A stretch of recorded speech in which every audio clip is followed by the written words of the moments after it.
In the village of Umudim, where the red earth keeps memory, Chief Obieze's compound sits like a palm kernel on a white plate, clean, proud, and watched by the sun. Madam Nkem has built a home of laughter and order, but even the neatest compound can hide a serpent in the flower bush. That morning, Madam Nkem introduced Ekemma, the new maid she had hired from the agency, to her husband's mother, Obieze, popularly called Mama Nukwu. Ekemma smiled, but Mama Nukwu noticed her smile did not reach her eyes. Ekemma was from Uragu. She was an orphan who learned to survive by borrowing wings from any wind. You can see her working flawlessly, with subtle side eye at Mama Nukwu gold coral beads. However, Mama Nukwu had noticed that there was something sinister about Ekemma. Her moves, her smiles, her eye angle, and her looks were very doggy. Mama Nukwu complained, but no one listened to or believed Mama Nukwu. That morning, as Mama Nukwu was breaking kola nut, her eyes intercepted Ekemma as she walked past her.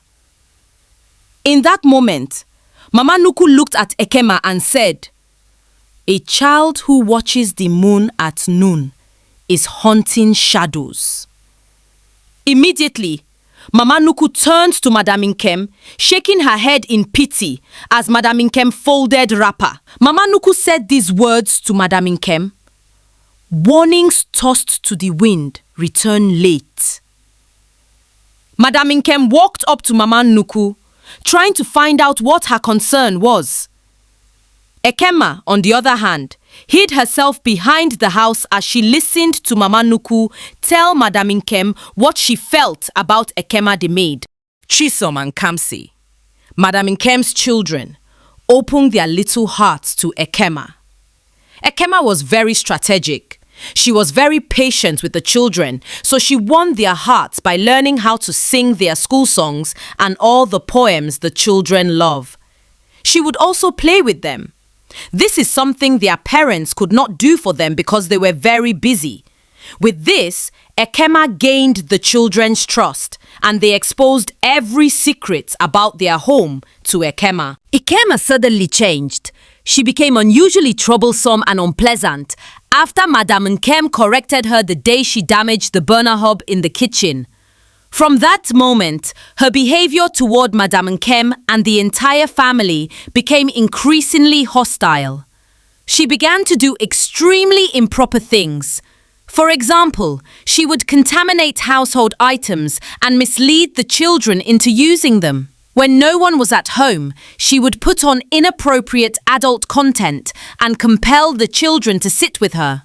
She would also mishandle the family's food, placing it on unhygienic surfaces and stepping on it before serving it to the children. Madam Nkem became suspicious and installed CCTV to watch some areas of the house after a colleague advised her. On one occasion, she was caught, but she denied, so the fear of being caught made her stop. Chisom and Kamsi changed. They became very stubborn and naughty. They would do things their parents asked them never to do.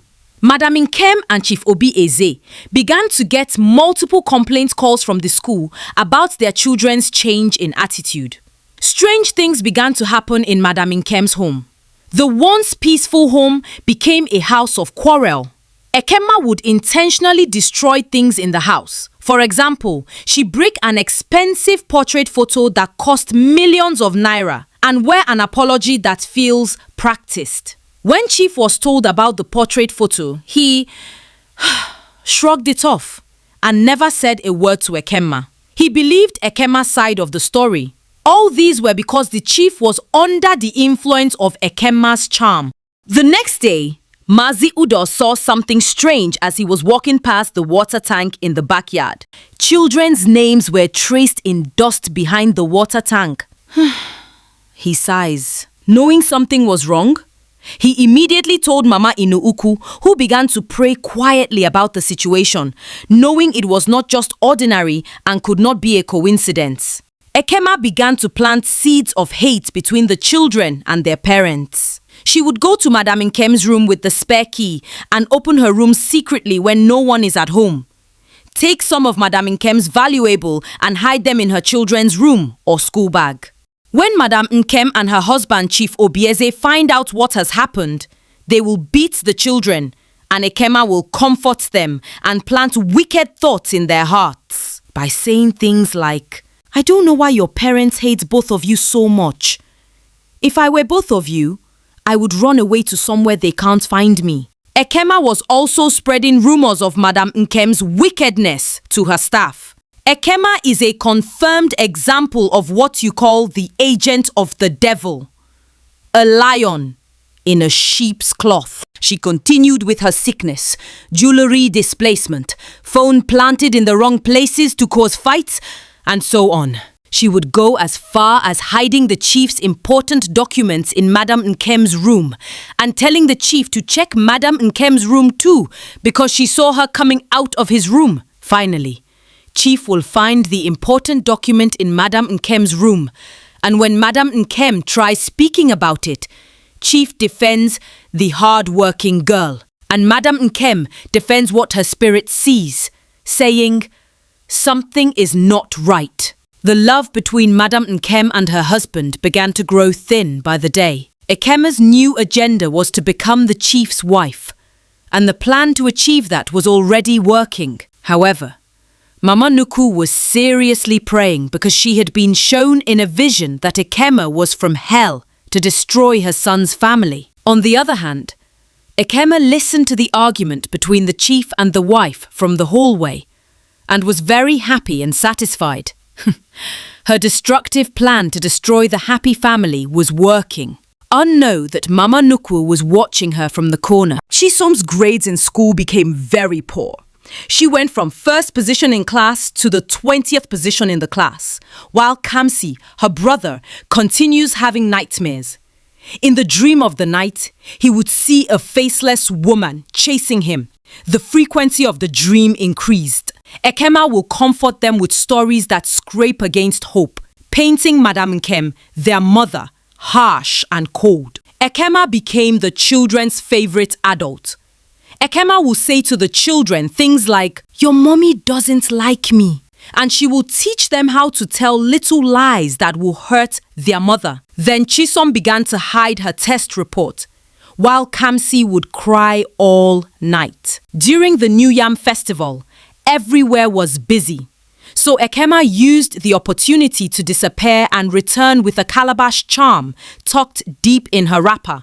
When she arrived home, she hid it under the mortar in the kitchen. Uju, Madam Nkem's younger sister, came to visit her and said, "Sister, your house smells like secrets." Ekemma laughs too quickly, but Uju quickly asked what funny Ekemma is.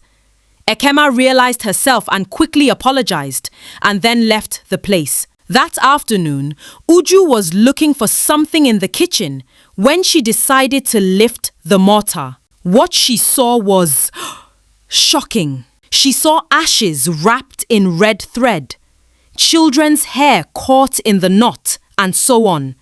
She screams, and everybody in the house rushed to the kitchen. Mama Nukwu and said, "Who brought a grave into this kitchen?" Ekemma was not there. So they all confronted Ekemma, but she denied. Chief demanded proof. In that moment, Maziudo came in. He took Chief to the back of the water tank in the backyard to show him the dust names map. Chief falters. Ekemma's eyes harden like palm kernel. Chief finally agrees to search Ekemma's room. He searched Ekemma's room and found a small calabash, pages with the children's names, and much more. In that moment, the silence in the room weighed more than thunder. Immediately, Ekemma drops to her knees. Tears, confessions. Then she began to rage.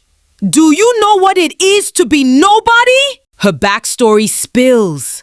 She narrated how she was abused, almost died of hunger, in the houses where she served before Madam Nkem employed her. Sympathy brushes the room and then recoils. Uju, Madam Nkem's sister, took everything outside and burnt it. Ekemma trembles. eyes distant. If you take away the only power I ever had, what will keep me alive? Nkem decides in that shocking moment that Ekemma must leave at dawn. That night, Ekemma decided that she would burn everything in the house down. She purchased kerosene in a gallon in the generator house and hid it under her bed. At night, when everyone was asleep, she began pouring the kerosene on the floor in her room and other places she could. It was also raining heavily that night. She set the place on fire and stepped outside into the rain to watch the house burn. The thunderstorm woke Madam Nkem up,